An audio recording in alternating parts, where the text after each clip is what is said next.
SuperTalk Mississippi Media production. State Treasurer David McRae is returning record amounts of money to Mississippians, whether it's through the College and Career Savings Program or the hundreds of millions in unclaimed money awaiting your claim. Treasurer David McRae says get your applications and claims in today. Treasury.ms.gov. It was previously recorded.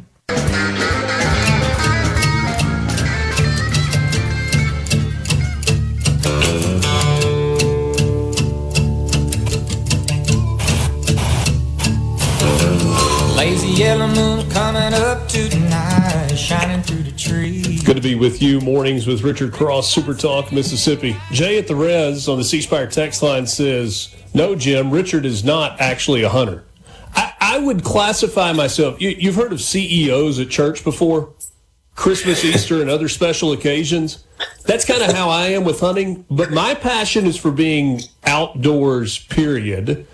And especially being with my son as his love for it continues to grow. And so maybe I'm developing into more of a hunter. Maybe I heard the sermon that hooked me and is going to bring me back on non-special occasion Sundays. Mornings with Richard Cross is presented by Community Bank. When it comes to money, trust isn't automatic. It's earned. That's why Community Bank does things the old-fashioned way. When you come to us, we take the time to listen to you and discuss any questions you have, whether you're saving, spending, or planning ahead.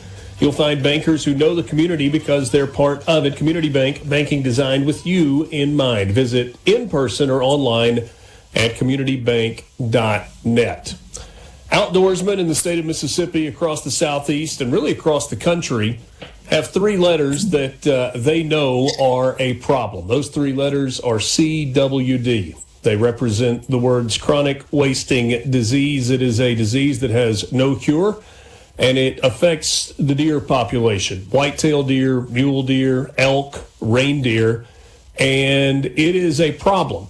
Now, the debate comes in when you talk about how big a problem it is and how you manage that problem. For more on this, James Cummins joins us right now. He is Executive Director at Wildlife Mississippi. James, I appreciate some of your time this morning. Good morning to you. Good morning. Glad to be on the show. Thank you, Richard.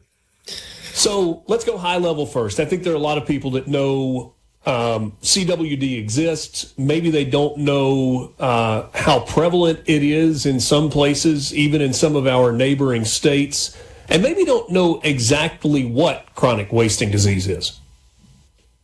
Yeah, that's a good question, and I think that you're exactly right. A lot of people, they may know the three letters you mentioned, but they don't know much more than that, and they know it's here in Mississippi. Chronic wasting disease is really a misfolded protein, and I guess, Richard, if I was to try to compare it with something, I would think about mad cow disease, which would be, it's not the same, but it's pretty similar, and so we certainly know that when we're looking at trying to eat beef, or we've had certainly flare-ups in that in the past years. Chronic wasting disease was first found in mule deer in Colorado in 1967, and it's since spread to most of the states, not all the states in the United States, but certainly many, and with a great prevalence being in the eastern Rocky Mountain front. And that not only is in the U.S., but Alberta and Saskatchewan and Canada as well. It was found in Arkansas, right next door to us in 2016, and in Issaquah County, just north of Vicksburg, in 2018 in Mississippi. That was one case. Now there have been over 140 positives.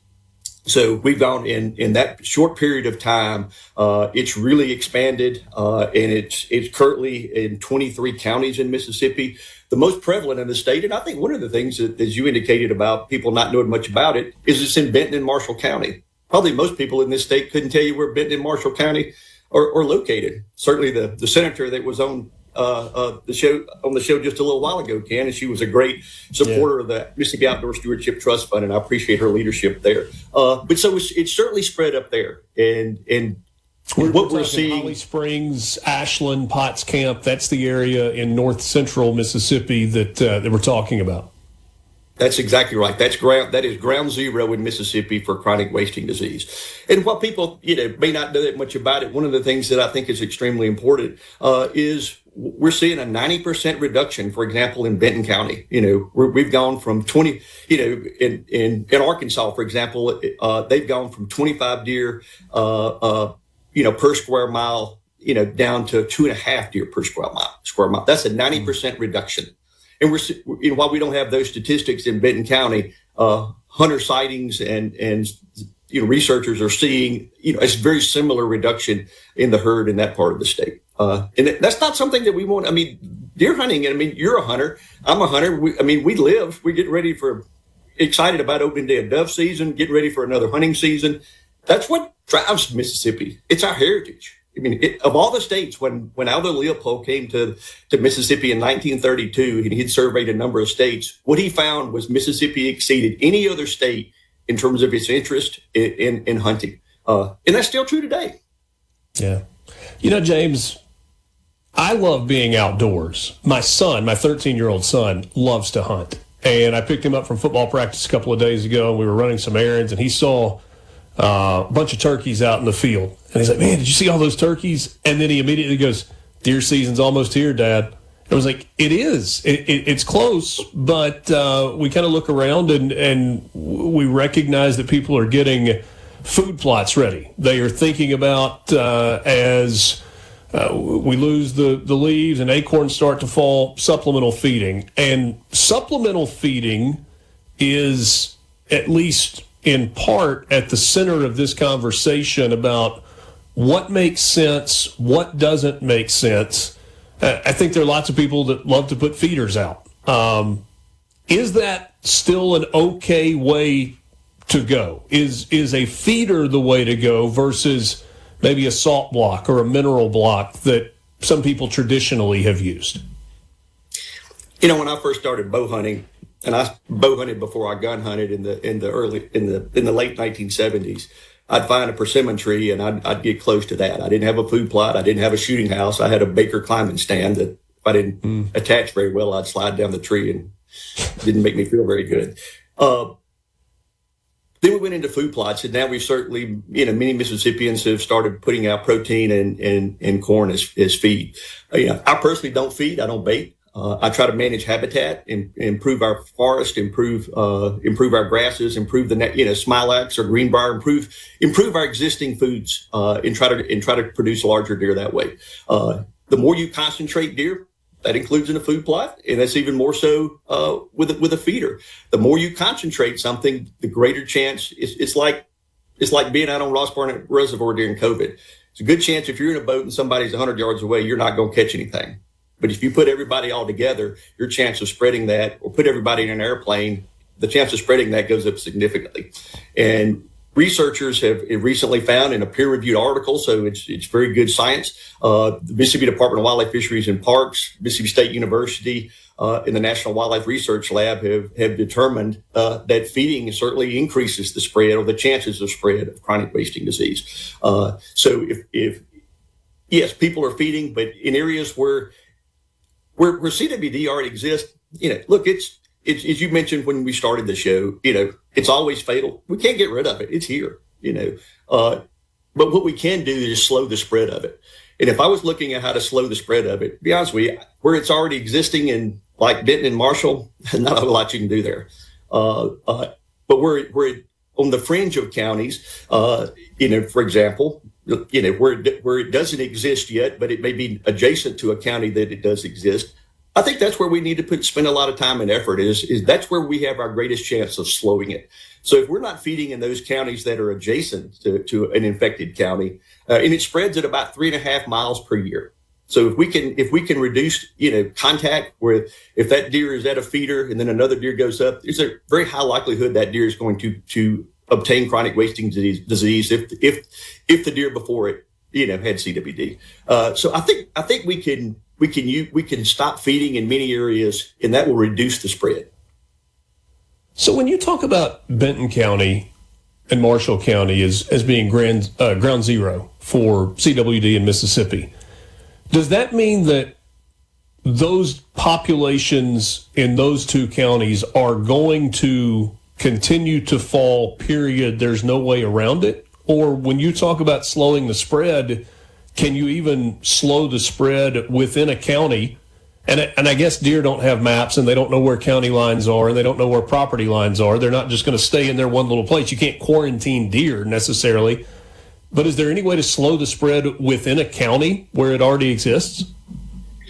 Yes, if you did not feed in that county, and it's in the chronic wasting disease management plan that the state currently has, there are no feed zones. But it's not, you just can't, have a rule that prohibits feeding. You have to enforce that rule. And we certainly know that, for example, in some of these counties where feeding is not allowed, we have a 40% prevalence of feeding. So even though it's not allowed, we don't have the enforcement. We just don't have enough conservation officers in the state. The state's doing a great job of enforcing it. We've got the best commission. The governor's put together the best wildlife commission we've ever had, but we still have to enforce those laws. But back to your question of slowing it. Yes, we can slow it in a county when it is not spread to the entire county.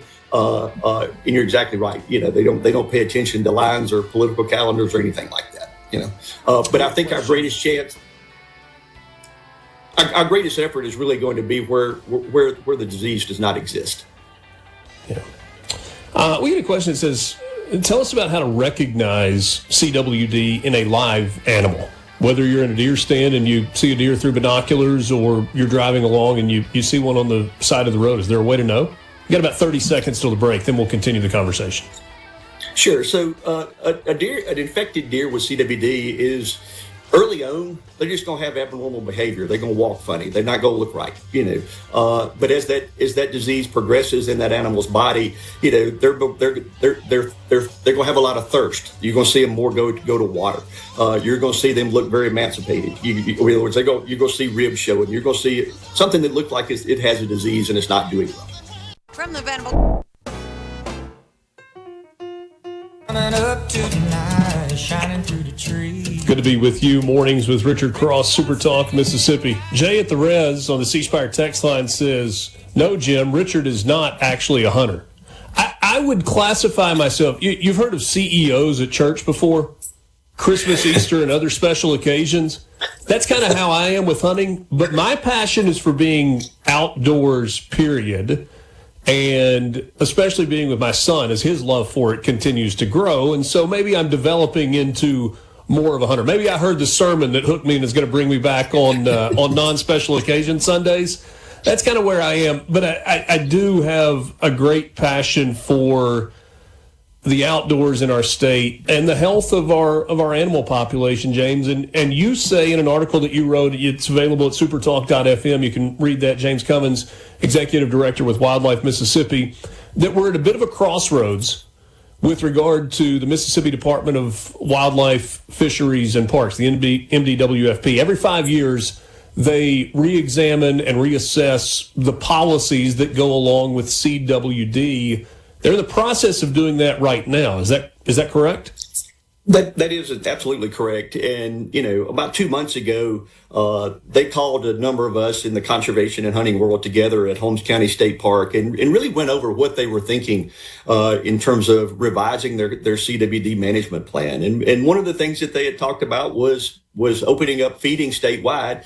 And quite frankly, even some of those in the room and others had just written a peer-reviewed paper that we talked about before the break, talking about that feeding is the greatest way to train to move the deer, to move it through the herd. And so that I had a very difficult time reconciling why that would happen. And I mentioned about we've got such a great interest in hunting in the state. Well, when you have such a great interest, you also have a lot of people that also feel like they know, more so what to do than a lot of our professional wildlife biologists. And you probably hard to believe, but there's politics in the state when it comes to hunting. I know that shocks a lot of people, but it does happen. And so certainly as they presented that plan, and they pointed out that, they're getting a lot of political pressure to do away with zones and to allow feeding and do things that, in my opinion, and many professionals' opinion, are not in the best interest of our state's deer herd. And we've got a great staff. We've got a new chief of wildlife, Amy Blaylock. She does a phenomenal job. She comes from a long family of wildlife biologists. William McKinley is our deer coordinator. Lynn Posey's doing a phenomenal job as executive director. We've got a great staff. We've got a great commission, but they need to be able to do their job in revising a plan that makes the most sense for us to enjoy hunting. Or if we're just out looking at deer like yourself, observing deer, we want to continue seeing that as well. So as they're revising this plan, we need to take what's in the best interest and take the politics out of this. Do you believe that there is political pressure on the commission to write regulations that will allow feeding statewide? I think there's political pressure every time they meet. There's political pressure the other 30 days of the month, too. I think there's always going to be political pressure. That happens in 49 other states, too. That's nothing new. But what I'm saying is let's follow the science. Let's let the professionals determine what is in the best interest of our herd. Let's look at banning feeding and in a way that makes the most sense so that we can prolong this disease as long as possible. Let's look at trying to make sure we step up enforcement. That would be one other thing that I would really do. We don't a 40% prevalence in counties where it's banned, just because we have a regulation on paper and it's not being enforced to the level that it could be, that's not doing any good either. And then the third thing is, if we have high fence operations or pin deer, and they're transporting deer, that's another thing. People are transporting deer in the state, and that's illegal as well. So we need to step up enforcement there. Moving deer around is going to be one of the main ways that you can spread CWD. And we didn't even get in today talking about the New World screwworm and what that's doing in South Texas. That's for another show. But I'm pretty concerned about that. And that really decimated Texas's deer herd 75 years ago. Bounced back after 10, 15 years. But that's coming as well. So we've got a lot of pressures, and we need to be able to use good science and not bend to the politics when it comes to setting regulations. So at least as it exists today, there is no cure for CWD. There is no, at least known, eradication method that I'm aware of, unless you have the ability to somehow kill every single deer that has CWD, wipe those off the map, and then allow the population to grow back. But that's not realistic. Are there scientists, are there wildlife biologists who are actively working to find a cure for this or find some solution that would allow for the eradication of CWD so that you can recreate a healthy herd naturally, or is that just a fantasy? I think it's more the latter. To your point about research, yes, there is a fair amount of research out there. I'm the past president of the Boone and Crockett Club, and that's been one of our major areas that we have been working toward funding for the last 4 or 5 years is chronic wasting disease research. It's in the soil. It binds to clay. It binds to plant materials. If I cut hay in one field and that has CWD, infected deer in it, and I sell that hay to somebody in Hinds County, CWD will move there too. Right now, we have it in 23 counties. In 10 years, is projected. If we don't move deer around and it proceeds at the rate it's proceeding, in 10 years, we'll probably have 55 infected counties, and in 20, probably 73 infected counties. And I think by the year 2040, and that's what the professionals are looking at, we're going to see major declines in our whitetail population in Mississippi. So, thinking about where you were talking about kind of the hot spots, the initial case in Issaquah County, that means that Warren County and Claiborne County, if it's not there, it's on the way. You talk about Marshall and Benton. That means that Lafayette County, Union County, Lee County, it's coming, right? It's just a matter of time?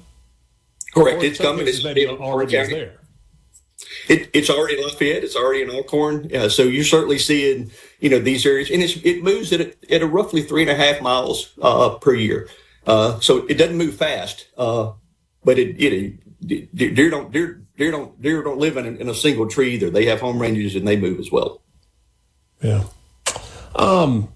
I don't mean to be hung up on the politics of this. You mentioned that, and I'm certainly not asking you to call anybody individually out. But when you say political pressure, are you talking about from the legislature? Are you talking about from statewide officials, appointed officials? Is it pressure that's coming from large landowners or clubs and management groups? Where is this political pressure emanating that's pushing back on policies that would help slow the spread of CWD? Probably the greatest area difference would be you've got a number of growing and fairly politically powerful people in the state that have high fence operations. So we're seeing a lot of political pressure come from those. In other words, they want to be able to feed. They want to be able to move deer in. And they're doing it under the name of private property rights. Well, I look at if the deer in Mississippi and all wildlife belong to all of us. They belong to you just as much as they belong to me and people that don't hunt and people that will never hunt or even care about wildlife. They're owned by all of us and held in trust. So fencing something in, and kind of calling it your own or moving it, that's where a lot of that pressure is coming from is more of your high fence operations, more of people that want to really bait, feed, things like that. And really, they're not seeing what this disease is doing. We're seeing a lot of the problems, and a lot of this is coming out of Texas, is where we're seeing people looking at what's going on in Texas and they want to make Mississippi the next Texas. And I think that's absolutely the wrong way we need to be moving. But the people in those high fence operations have a population that is somewhat more protected than the deer that roam freely, right? It's protected with a fence, but diseases move back and forth across a fence. Also, you're seeing in many high fence areas, you're seeing a higher population of deer. Hence they're adding artificial food to it through feeders and protein pellets, which is, we've already talked about on the show today, has a greater level of transmission than if you're in a food plot or if you're just managing habitat in the woods or the fields. We got a question on here about the north part of the Delta. Obviously, that borders Arkansas for most of it, where Arkansas has had such a problem. There's a big ditch that separates Mississippi and Arkansas, but deer can swim, I think, as well. What does the North Delta look like? So we are seeing prevalence in the North Delta. In Arkansas, to be fair, it's more in northwest Arkansas is where most of the CWD exists. Look, I was born and raised in Greenville and loved to fish on Ferguson and Washington and Whiskey Chute in Arkansas. And I've seen deer swim in the river. So that it may be a big ditch, but it's not a barrier. That's right. So yes, we're certainly seeing the prevalence is moving into the North Delta. And look, if I look at a lot of these hunting clubs, they're not cheap. There's a lot of value in these hunting clubs, and it not only just in the Delta, but throughout the state.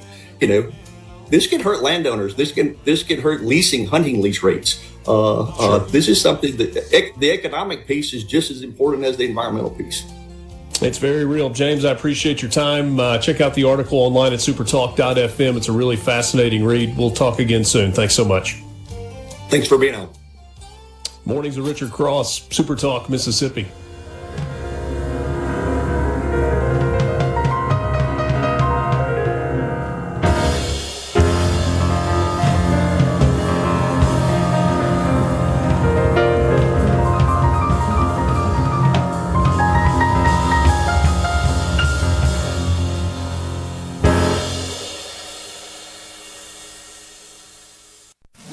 On the Richard Cross on Super Talk Mississippi. Welcome to the show.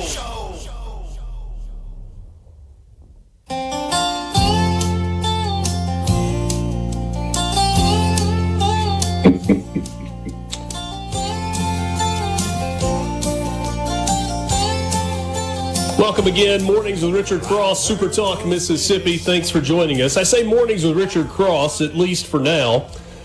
Lars Larson is my guest right now, host of the Lars Larson Show. Lars, I'm afraid that you and another radio colleague have inadvertently put me in a difficult position. It has come to my boss's attention that after our local statewide programming ends at 6 p.m., we go to the Lars Larson Show, which is followed by the Eric Erickson Show, and I am now being asked to change my last name to Richardson. I think that's not a bad idea, and just make sure it's spelled O-N the way God intended. So, no, it's a great pleasure to be with you. I was worried about that when you said maybe there were some changes coming up, because nobody likes changes these days, and our business is full of it right now. Amen to that. I rarely stump you on anything, and I don't think that I will on this, but a topic that is intriguing to a lot of Mississippians.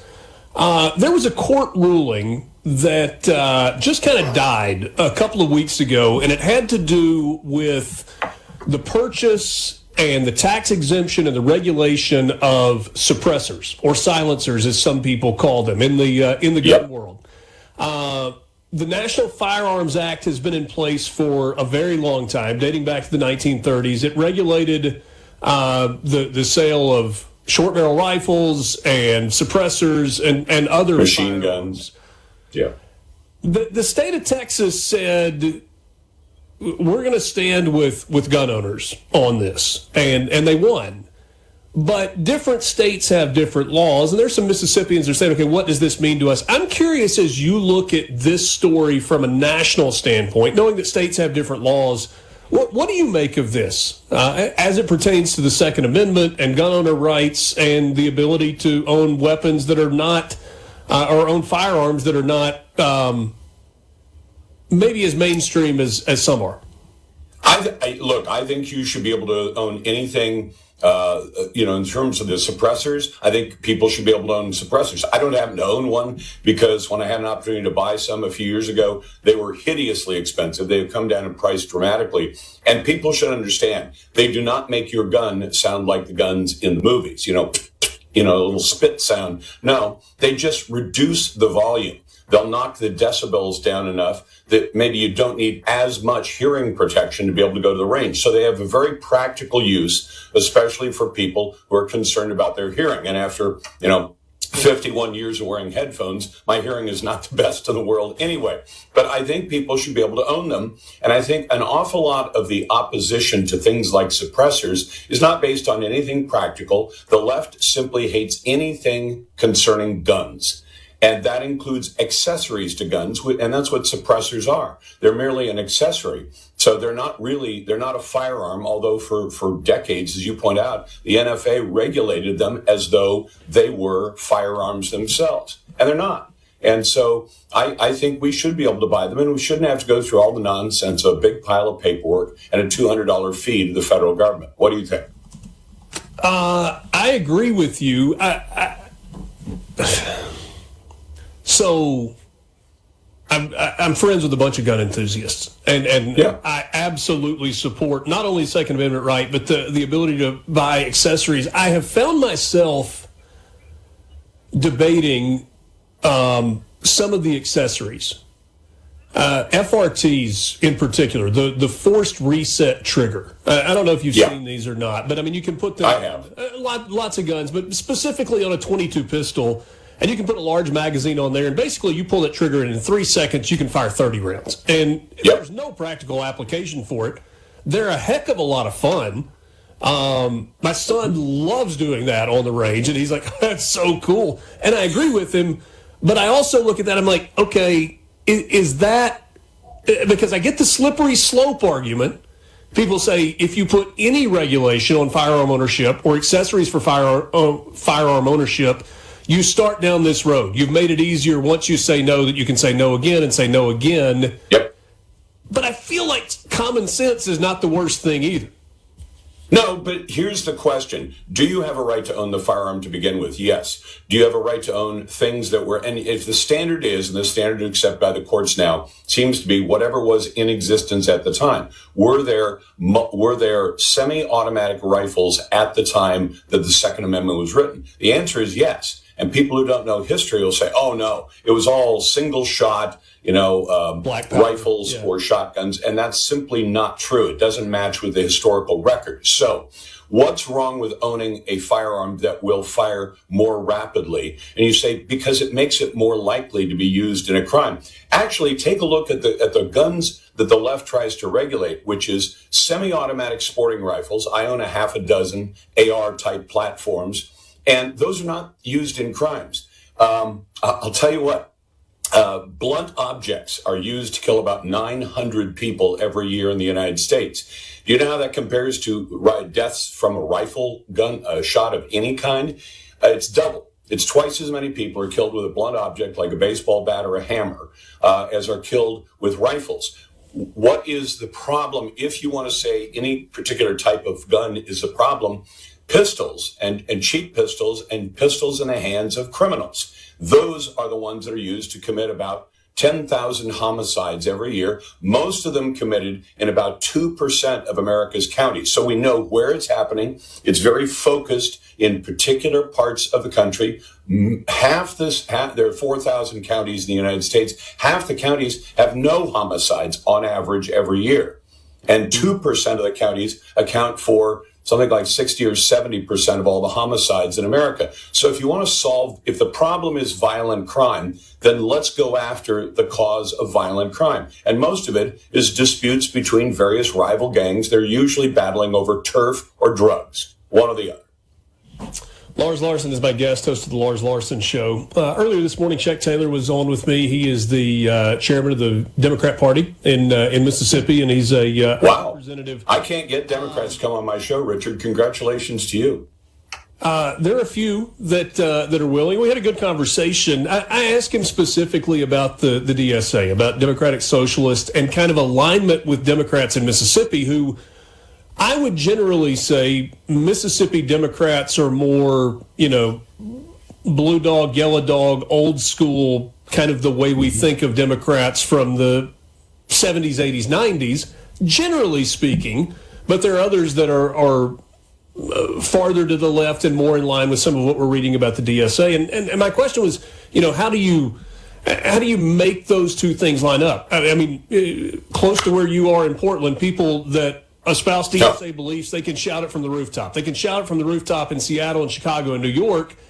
But I'm seeing more and more Democrats who are kind of like whispering from around the corner, yeah, I'm glad for the DSA endorsement, but they don't really like to talk about what is in that platform. Nope. They don't want to own it, and Richard, they should be made to own it. Either own it or reject it. In other words, when the Republican Party, when conservatives, and I identify myself first as a conservative, second as a member of the Republican Party, because the Republican Party does disappoint from time to time.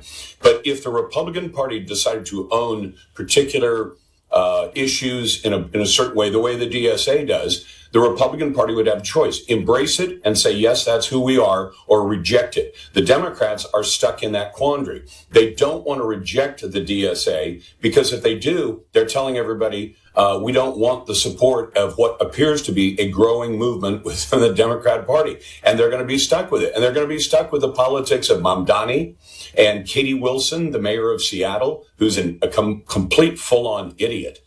This woman has never had a real job. Can you imagine this, Richard? She's 41 years old.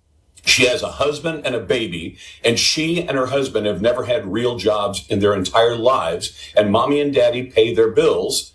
And now she's elected as the mayor of the 13th biggest city in America, and she's a complete screw-up because she's never had a job. I mean, she's never actually done anything, let alone run something. If you want to run a city that's a multi-billion-dollar budget with a big police force and a lot of other problems, you should have to have run something. She hasn't even run a popsicle stand. So how do you expect these people, when they're choosing people like that to be their leaders, and then their leaders come in with crazy wackadoodle ideas like, let's have free public transit and not charge anybody anything. Let's have grocery stores that underprice the market grocery stores by 30%, all paid for by the taxpayers. And every one of us looks at that and says, you know what? Lady Thatcher was right. Socialism's great till you run out of other people's money.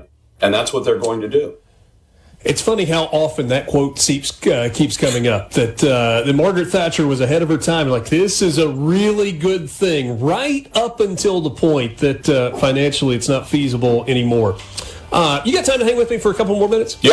Yeah, I sure do. Lars Larson, always. Host of the Lars Larson Show. You can listen to him weeknights right here on SuperTalk Mississippi, after Sports Talk Mississippi. So from 6 until 9, each night, Lars available to you. We've got more coming up with him and your messages on the C Spire text line. Mornings with Richard Cross, SuperTalk Mississippi. We're back right after this.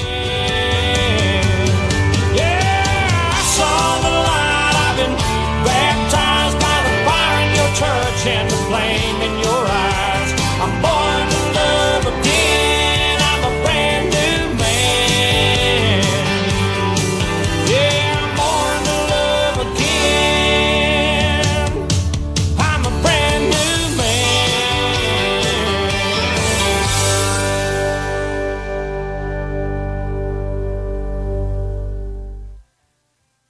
From the Venable Glass.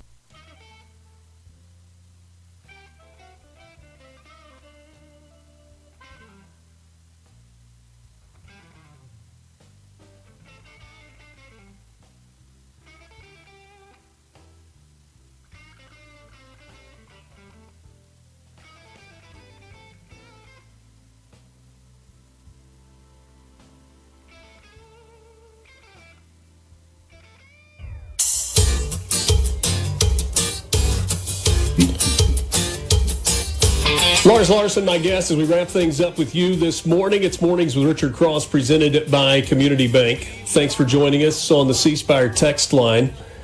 Lars, there's a kind of a saying that people have used in sports for a long time, and it has to do with the big brands, especially in college athletics. And there's some people that push back about this, but generally speaking, people say college football is better when fill in the blank is good.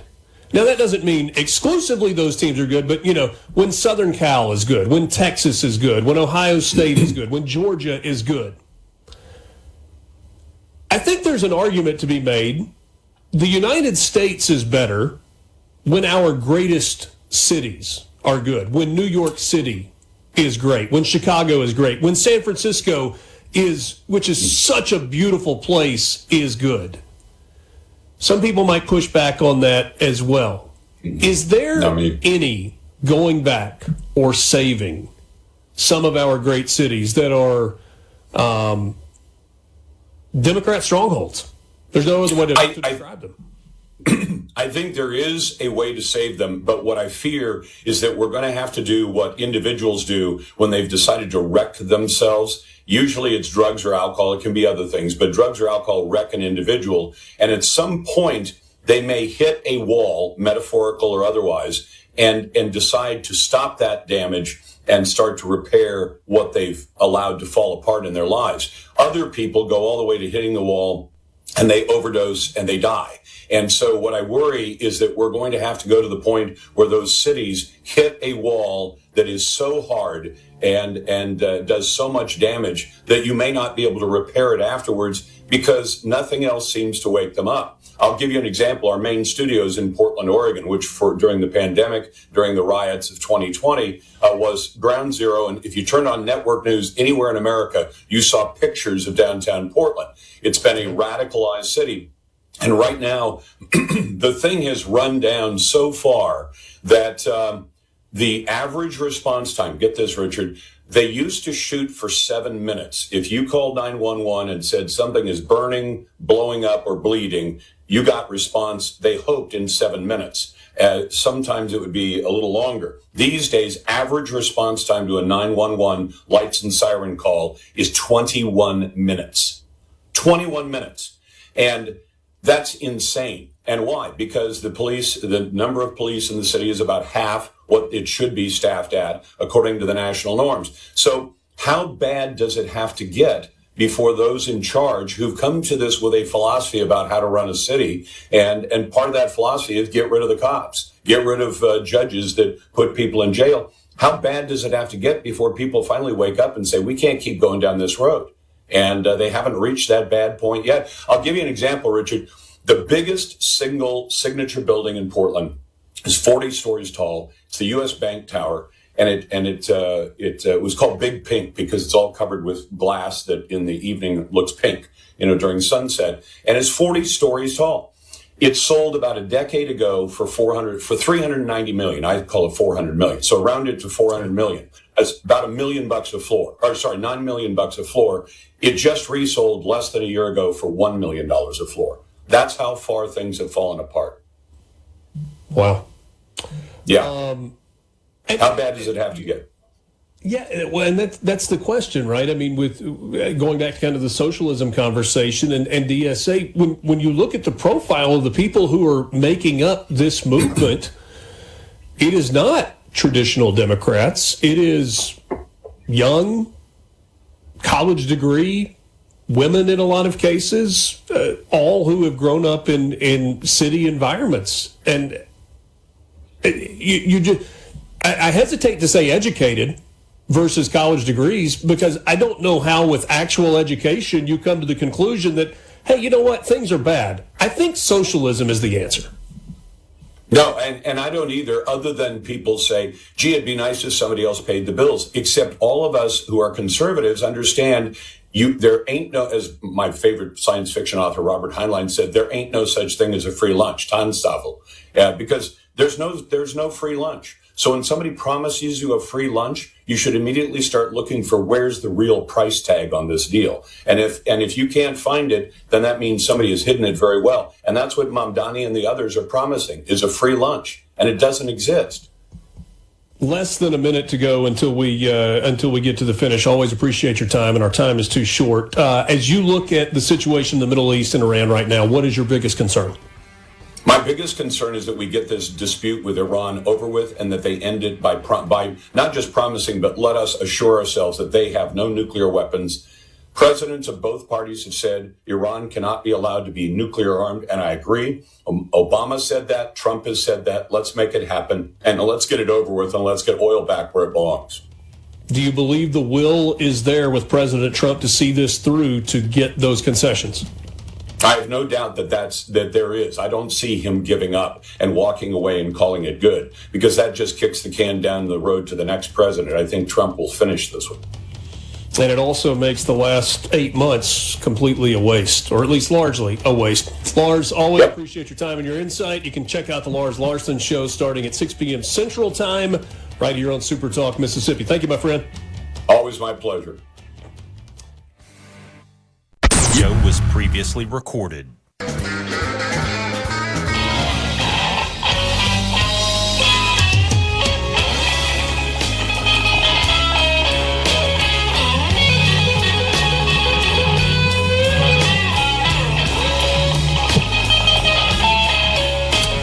Thanks for joining us. Mornings with Richard Cross, presented by Community Bank, online at communitybank.net. When it comes to money, trust isn't automatic. It's earned. That's why Community Bank does things the old-fashioned way. When you come to us, we take the time to listen to you and discuss any questions you have. Whether you're saving, spending, or planning ahead, you'll find bankers who know the community because they're part of it. Community Bank, banking designed with you in mind. Visit us in person or online at communitybank.net, rooted in our community. My thanks to all of you for the robust interaction this morning on the C Spire text line, 601-879-4395, 601-879-4395. Don't forget about the one plan from C Spire. That is fiber home internet and wireless for just $99 a month for new and current C Spire customers. One plan, one price, one experience, zero compromise. Get started now at cspire.com/one plan. C Spire, customer inspired. Alongside Will East, I'm Richard Cross. Will and I with our first on-air disagreement, I think, in the last few days. But that's okay. A healthy disagreement. And we'll continue the conversation with you. But right now, welcome in friend and colleague Ricky Matthews. He is host of the Ricky Matthews Show and also Mississippi Outdoors on Super Talk Mississippi. Ricky, good morning to you. Good morning, Richard. How you doing, my friend? Listen, I'd be remiss if I didn't say this is the first time you and I have talked on your show since Lance's untimely death. And, man, it was so difficult being in the waiting area before the show and not having conversations with Lance. He would usually come on and we'd talk about the world and hunting and fishing, and he'd become such a good friend, man. And I'm so sorry that you and your team have had to endure his passing. What a sad situation. Thank you for saying that. I appreciate that very much. Communicated some with his mom in recent days, and they certainly have a hole in their hearts that they are trying to figure out how to fill, and I think many of us do. We certainly miss Lance, and I appreciate those kind words. Ricky, when you have written for your entire life, or most of your life, and I know you've worked in a lot of different areas of publishing, but at its core, you have been a writer, primarily in the newspaper space. I don't know if it's daunting if you say, I want to write a book. But if I've been a talker, not a writer. And if I sat down today and said, I think I want to write a book, it would feel like a really daunting task. You have written a book that's going to be available coming up at the end of this month. It's called Finding Hope. Was this a daunting task when you started? It was an incredibly daunting task. I didn't come up on the writing side of the newspaper business. I came up on the business side of the newspaper, and throughout my career had the opportunity through, initially writing about business things, and then eventually, writing columns and, leading editorial boards across multiple states and all of that. I had the opportunity to work with some Pulitzer Prize winning writers and learn from some of the best. But it wasn't, I didn't come in to the business with that craft. It's something that I learned throughout my career. But sitting down, man, and deciding to take these lessons that I learned after Hurricane Katrina that I started writing, I'm not sure why I started writing them, but I did in the days and weeks and months after Hurricane Katrina, to actually sit down 20 years later and start to put it into a book. 3 hours a day, 7 days a week, starting at 3:30 in the morning for a year and a half, every single day. It was extremely daunting. Lance and I had a little fun at your expense. You didn't know about this. I'm going to share it with you now. You're familiar with the drinking games that go along with football. Like you have almost a bingo card, and when the announcer says a certain thing that you expect him to say going in, you have to drink. Or at least that's the premise. We had the Ricky Matthews drinking game, theoretically, with regard to Hurricane Katrina. Because I don't know that you and I have ever had a conversation where you did not make some reference to Hurricane Katrina. And we can smile about it after the fact, but I think in a more serious note, or on a more serious note, I hope you'll forgive us for that, it's an indication of how that shaped you individually, shaped the people that you're around on a daily basis, shaped the place that you live. Was this a cathartic process for you as you wrote Finding Hope? And as you said just a moment ago, much of the content of this book is based on things that you learned or reflected on from that time that we describe as Hurricane Katrina.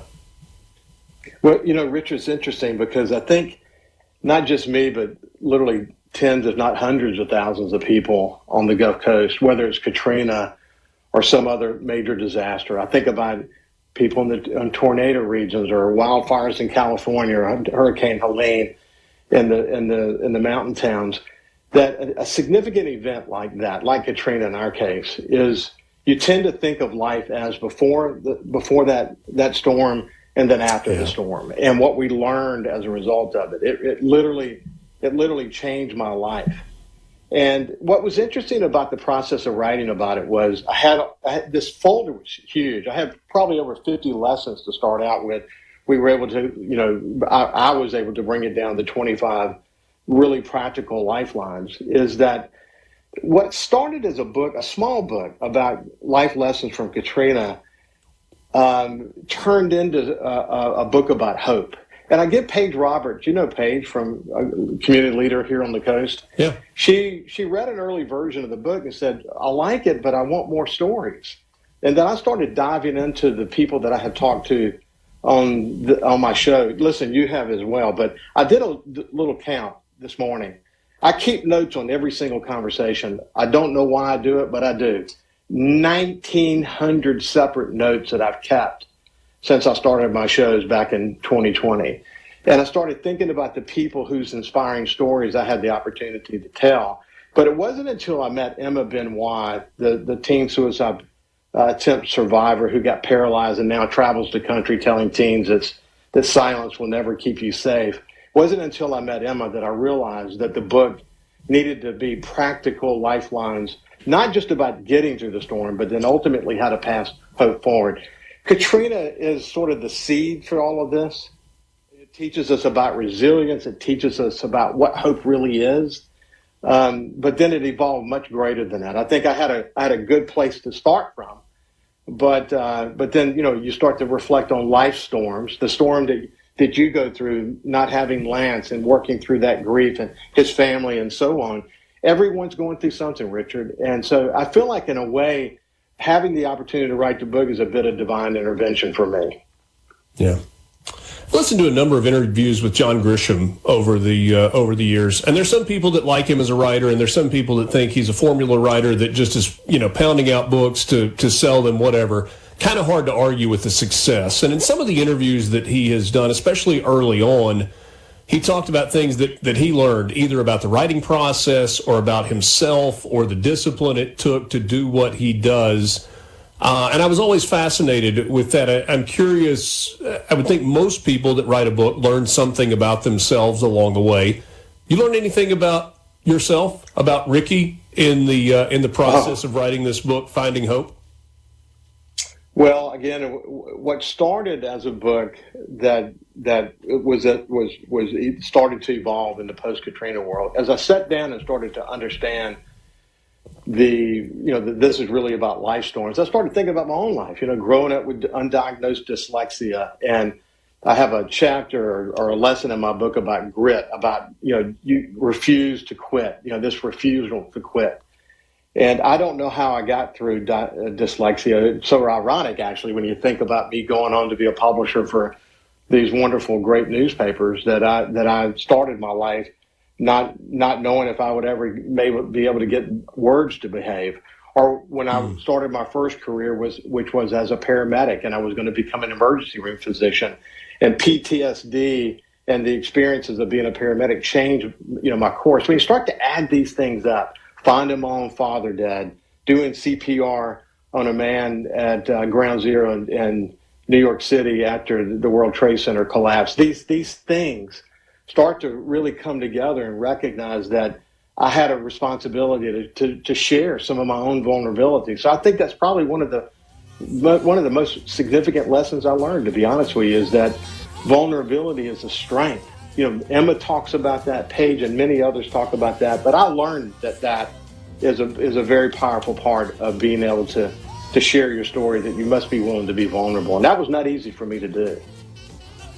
Ricky Matthews is my guest. This is Mornings with Richard Cross on SuperTalk Mississippi. We'll take a quick time out. We'll continue the conversation in just a moment. Glad to have you along for the ride.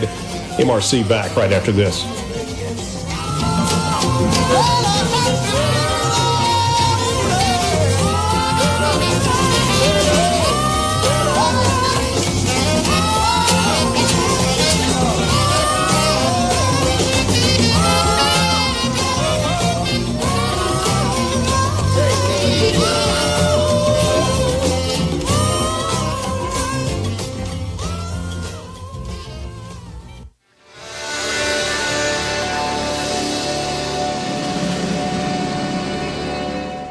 From the Venable Glass.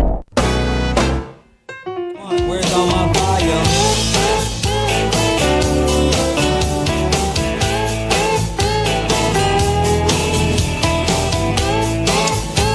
Back with you, Mornings with Richard Cross on SuperTalk Mississippi, presented by Community Bank. Ricky Matthews is my guest. Ricky is host of The Ricky Matthews Show and also SuperTalk Outdoors, and glad to have him along. He's got a book coming out at the end of this month, Finding Hope, 25 Lifelines for Life's Storms. It will be available on August 29th. That's soon.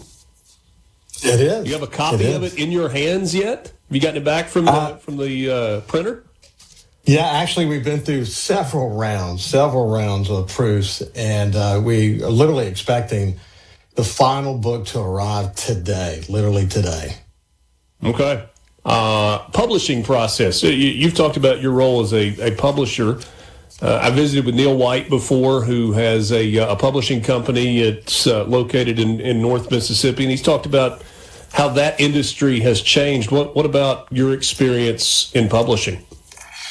Well, look, that's a really great question, because I've published, not written. I've written forwards, of course, to these books, but we published 4 books in my career. One of them was a bestseller. but I've never written a book. I've never gone through the process of acquiring a publisher. I actually created a publishing company, Richard, because I know the process already. And speaking of Neil White, Neil is a dear friend. We grew up in Bellevue and Gulfport together, and he has been a great advisor to me. I've been so thrilled with Neil and the work that he's done at Nautilus. But boy, the same thing happened to newspapers, where the big publishing houses were the gatekeepers for so long, but the technology now exists for really anyone who sets their mind to it. It takes some investment, don't get me wrong, but anyone who sets their mind to it can publish now. And it's a tough, long process, don't get me wrong. But I've learned a lot during it, and I wouldn't willing, because the goal of my book is to save lives. And if you go to a national publisher, which I had some conversations, it's an 18-month minimum process. So the moment you get done writing your book, you hand it to them. The minimum amount of time is 18 months. It could be as many as 2 years. You lose editorial control, you lose design control, it's their book now. So I wasn't willing to give it up. I wasn't willing to lose control. And since I understood publishing already, I went full bore and just learned the process myself. Good for you. Where can people get the book? Well, they'll be able to get it on August the 29th at their local bookstores. We're in conversations with them now. Or, of course, at Amazon. Amazon, it's going to be always available there. Sure. But I would say go first to your independent bookstore locally. And those are still, we've got some wonderful ones across the state of Mississippi that you should check in on those with as well. I'd like to switch gears for a moment, if I may. July 4th was a day that is going to live on in coastal Mississippi history because of the events and ultimately the passing of Nolan Wells.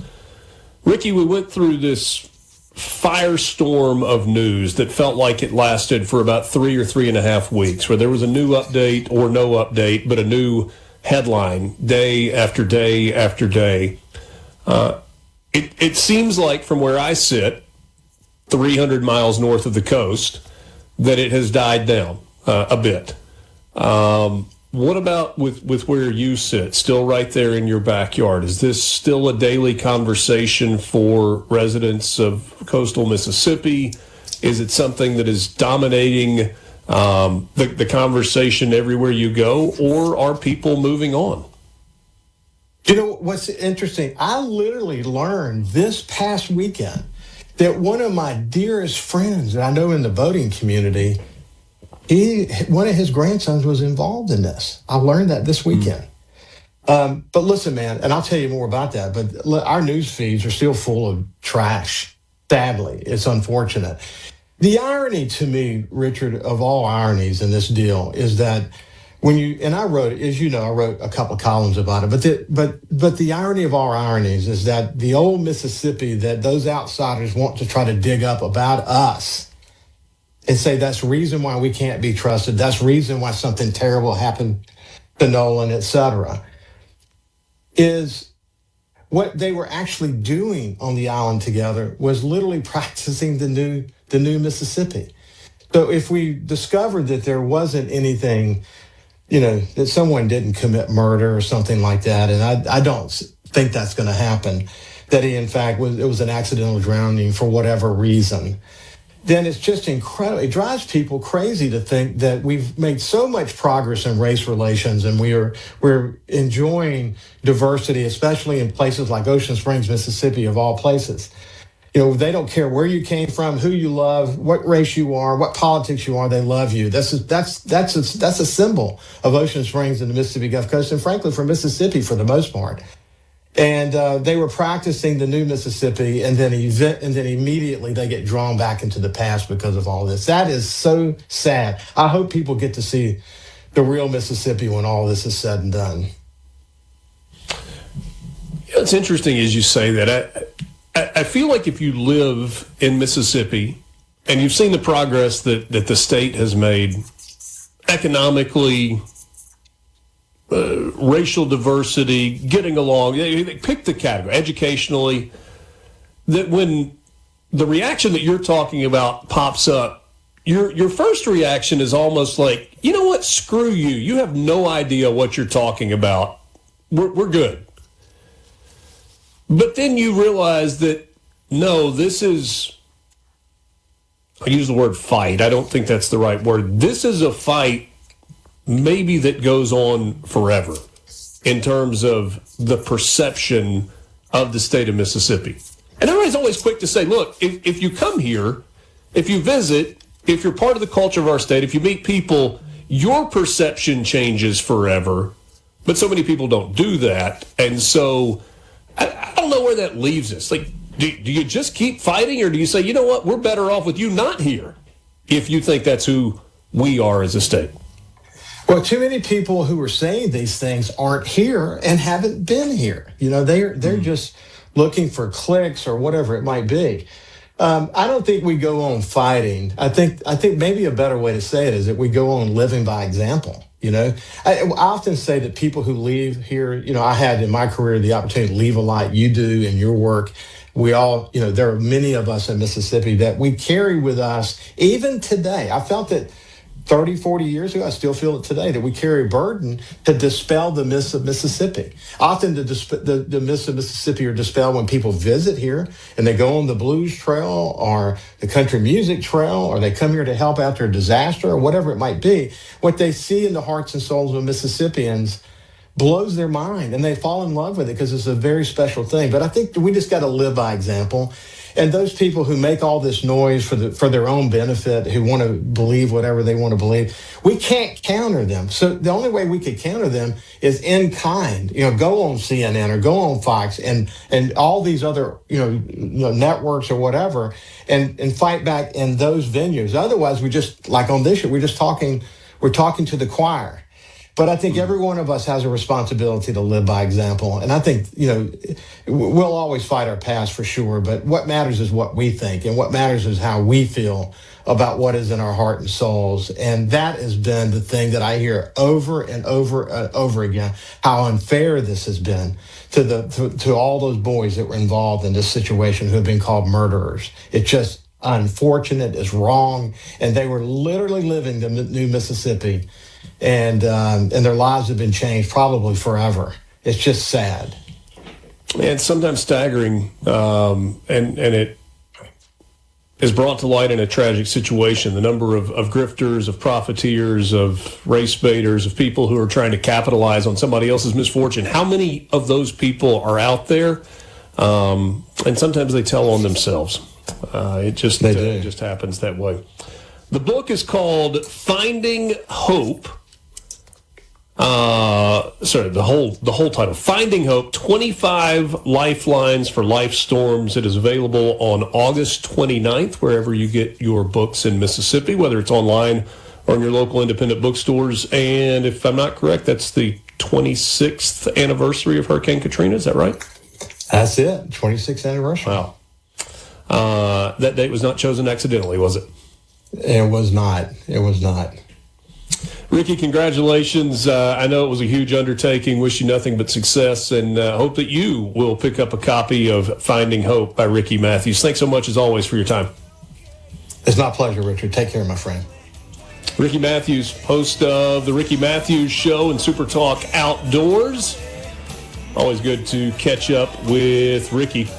One plan from C Spire is here. Fiber home internet and wireless, $99 a month for new and current C Spire customers. One plan, one price, one experience, zero compromise. Get started now at cspire.com/one-plan. C Spire, customer inspired. Half an hour left with you. It's Mornings with Richard Cross on SuperTalk Mississippi. There's too much money at the end of the money.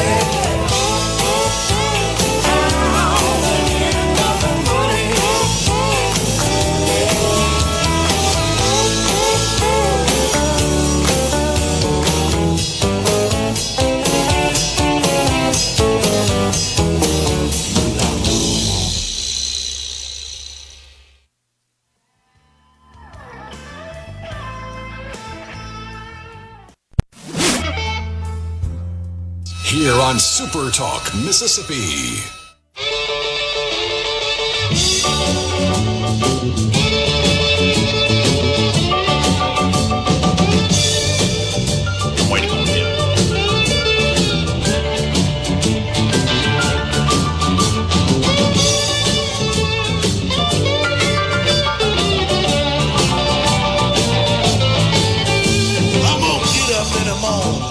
C-Spire text line is open to you, 601-879-4395. Appreciate very much you joining the conversation on the C-Spire text line, and I am also appreciative of Representative Chuck Taylor joining us this morning. He represents District 37 in the Mississippi House of Representatives. He is also chairman of the Mississippi Democratic Party. Chuck, good morning. Thanks so much for your time. Thank you, Richard. How are you? Doing well. I appreciate you joining me. Let's start here. When are we going to see some names popping up for candidates for some of these statewide offices? Republicans seem to have kind of jumped out of the gate. There are a bunch of names out there, not just in the gubernatorial race, but in a lot of the statewide offices that we're now inside a year until primaries for. When are we going to see some names on the Democrat side? Well, you'll see some names coming forth pretty soon. Now listen, let's get out of the midterms first before we start, kind of going through the minutia of all these names. Of course, we're going to have candidates. Of course, we're going to have great names, some old, some new, coming for our gubernatorial race and also some of the down ballot races as all. But the Democratic Party is intently focus on these midterm elections where we have opportunity to reelect folks like Congressman Benny Thompson and newcomers like Scott Colon and Cliff Johnson and Michael Sciarratio, and of course one of my colleagues, Jeffrey Hullum. So listen, we're ready, we're locked and loaded. We know that we are on the right side of the policies that really affect Mississippians, everyday Mississippians, and we look forward to competing in the midterms. And you'll see us front and center come general election. I have had the opportunity to visit on the air with some of those candidates, and certainly appreciate their willingness to come on. I'm curious, what is the state of the Democrat Party in Mississippi today?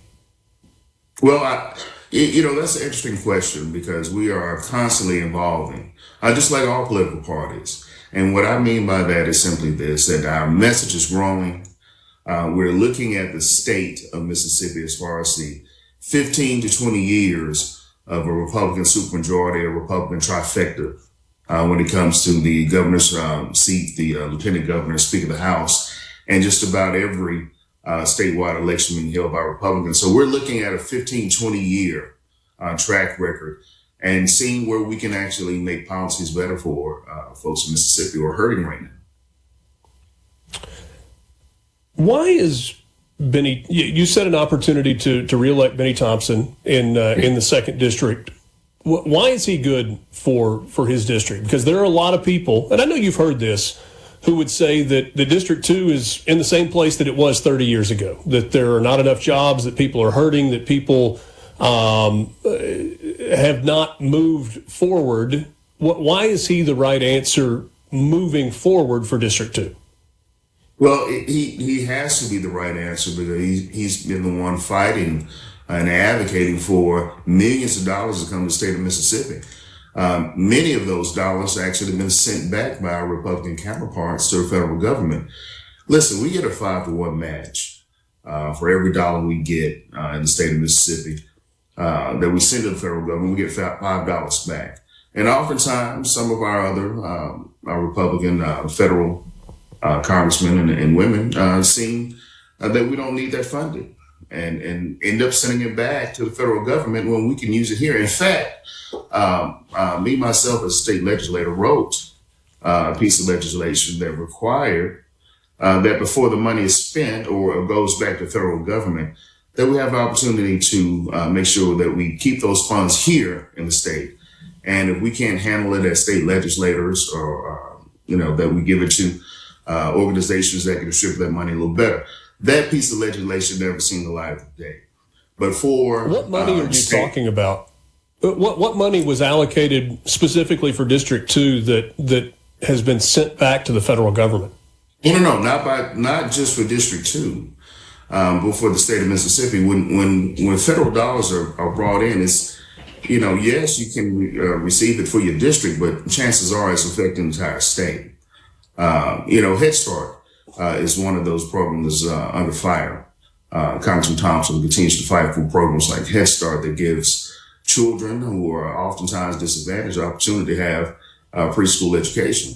And we dare not turn back those type of dollars. SNAP funding has been an issue in the past with Governor Tate Reeves when it comes to even with school after school programs and summer feeding programs. So, it's seeming to me that there's been an attack on programs that help the disadvantaged for whatever reason that is. We have to have people fighting and fighting for folks who are not only disadvantaged, but have an opportunity to change the state around, whether they are wealthy or not. You know as well as I do that DSA is something that a lot of people are talking about, the Democratic Socialists of America. There appears to me, this is outside looking in, there appears to me to be an identity crisis within the Democrat Party about which set of ideas are the right set of ideas. Is it avowed socialists taking over the Democrat Party with a system that has proven to not work time after time after time globally over the course of the last 200 years? Or is it more mainline, mainstream Democrat ideas that seem to be popular with maybe more of the general population? And in fairness, I think the Republican Party has a similar identity crisis that has gone on multiple times in the hard right MAGA supporters with the more mainline Republicans. And before that, it was the Tea Party with more mainstream, middle-of-the-road Republicans. What do you see when you look at the Democrat Party, specifically in Mississippi, as it pertains to these ideas of socialism and the Democratic Socialist of America and the role that they play in the Democrat Party? Well, Richard, if I may, can we really frame the conversation about socialism? Because it's a very broad term. It's been thrown around since the Cold War. It's kind of a quick fix to framing an argument that sometimes seems to be very negative. Can you tell me exactly what socialist programs or policies that the Democrat is supporting that will be antagonistic to the state of Mississippi? Let's frame the conversation, and I could dive in a little deeper. Well, I mean, I'm talking about the platform of the DSA as a whole, the Democratic Socialist of America. I mean, not a political party, but a movement, a self-professed movement where they talk about defunding the police, expanding the Supreme Court, packing the court as it is described, Medicare that goes across the board for everybody, socialized medicine, which has been a disaster of an experiment in Canada. But I think we all can agree our healthcare system should be better, regardless of how we go about that. Heavy on the criminal justice stuff, whether it's defunding the police or making it easier for convicted felons to get out of prison. I mean, we can go through all of the platform ideas if you want, but socialism historically has led to communism. Well, I got to give a little pushback on that because, when we're talking about socialistic programs or policies, oftentimes we forget that we're talking about things like Medicare and public education and publicly funded roads and bridges. Our hospitals and our medical system right now is a socialistic program. Many people argue. There are a litany of things, Social Security being one of them. So if we're telling Americans, and we have to be careful, I think, Richard, we have to be very careful how we coin these phrases because these are the bedrocks of our society. Giving aid to farmers is considered a socialistic endeavor. And we know without farm aid, we know without shoring up our farmers, we know that we wouldn't have national security. So public education is very important. It is the sure, true, and tried way that our young folks and young families actually have a firm foundation and can go out and be great Americans anywhere in the world.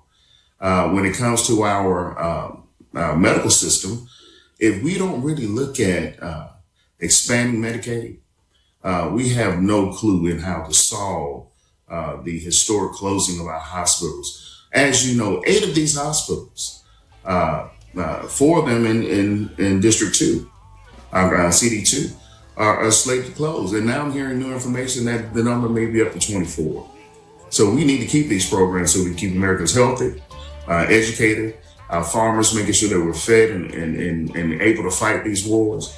But more than often than not, socialism and those programs are the bedrock of our Mississippi American society.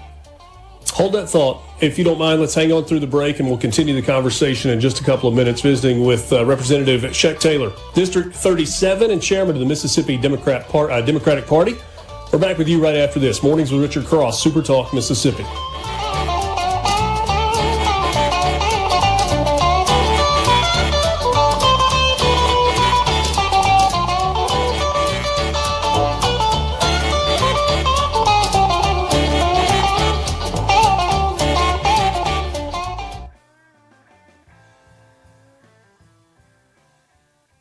From the Venable. You're waking up to what's happening. Mornings with Richard Cross. Right now on Super Talk Mississippi.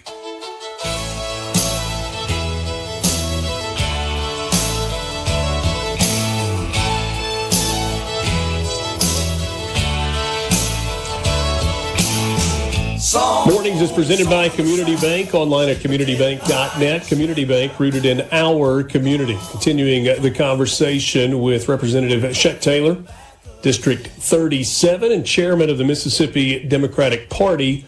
Certainly appreciate your time this morning. We were talking about ideas related to the Democratic Socialist of America. You wanted to kind of frame the issue a little bit.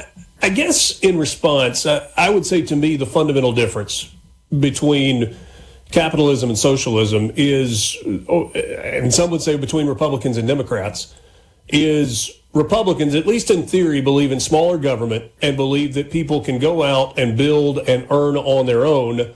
And socialism, and maybe Democrats, believe that bigger government is better, that the government is better solving problems for you than you are for yourself. Is that an unfair characterization? I don't think it's a balanced question that's being decided. How so? Well, it's simply this. If the argument is that we need to remove some of the policies and some of these bedrock ideas of Medicare, of public schools, of roads and bridges, and we talk about having big government versus small government. But we know that no matter what party you're in, the government influences probably more than your life than you want to. I think the argument probably should be better framed as what policies work better for Mississippians at their dinner table and as far as them actually progressing and having an opportunity in life. Listen, neither party can guarantee success, right, of any individual. We set playing fields so people can actually be successful on their own. Now, I think the stark difference will be the investment, whether it's people or corporations that really define the difference in the two political parties. The State Democratic Party of Mississippi wants to invest in the people of Mississippi. Let's be clear about that with our policies. That means giving a working mother and a working family opportunity, if she's going to school or if he's going to school, if he is working, that he has the benefit of programs like TANF that provide childcare. On the federal level, we're talking about Head Start. And these are, seemingly, soft social programs. But these programs actually what makes Mississippians and other folks actually better than other countries because we have a firm foundation earlier than some other places. So if we're investing in people, we know that the investment has a huge return. Contrarily, if we're talking about investing in corporations like data centers per se, which is a hot topic right now, right? And we know that they're coming no matter what. We know that these are billion-dollar corporations. But one of the biggest policy issues is how they're taxed. Richard, many of these companies are not even asking for tax breaks because they are uber rich to begin with. And as you've seen in places like Olive Branch or near the Tennessee border, that sometimes they're not even applying for permits to build. They could do this stuff after the fact because they have all this money. But we're asking as Democrats, oftentimes that the tax code reflects where the people of Mississippi benefit for these corporations being here. But let me ask you this. You represent Clay, Lowndes, and Oktibbeha counties, parts Yes. of those. You are in a part of the state of Mississippi that has seen not just economic development, but multiple counties coming together and saying, hey, this is how we grow as a region. And the results speak for themselves. The economic development has driven increased tax revenue. It's driven better schools. It's driven community investment. And some of the numbers that we're seeing for these data centers that you pointed to just a second ago are staggering when you look at the amount of money that could go toward public education and increasing the tax dollars for those schools. I don't understand why people are standing in the way or trying to stand in the way of this, given some of the issues that historically we've had in terms of dollars for education. Now, listen, Richard, I'm all for economic development. As you pointed out, our region of Mississippi is booming compared to other areas. And we don't, the legislators, whether Republican or Democrats, we work together. And we see the benefit, of course, of this economic development. But let's be clear. Data centers pose a very different structure. There are issues of environmental concerns, water consumptions, and also overburdening our electrical grids, our power grids, and passing that cost along to the consumers and not to the corporations. But I think that's an easy put in place for that not to happen. Well, we really can't tell right now, because what we're seeing from from the EPA is that a lot of times what goes into the air is being politicized. And, that pollution has no borders. We can have better regulations. We can have more strict tax codes on these things so we actually see the benefit of these companies being in our areas. And also, too, we can have former clawbacks that when these data centers don't achieve their goals in hiring, that the state of Mississippi clawbacks on the money that we've given them. Hey, 20 seconds left. I want to give you the last word so that you're clear one way or the other. We talked and we kind of danced around the DSA. Are you in line with the DSA for Mississippi Democrats? I am in line for Mississippi Democrats to be Mississippi Democrats. And I say that Thank very you for your boldly. time. I'm sorry. I appreciate A SuperTalk Mississippi Media production.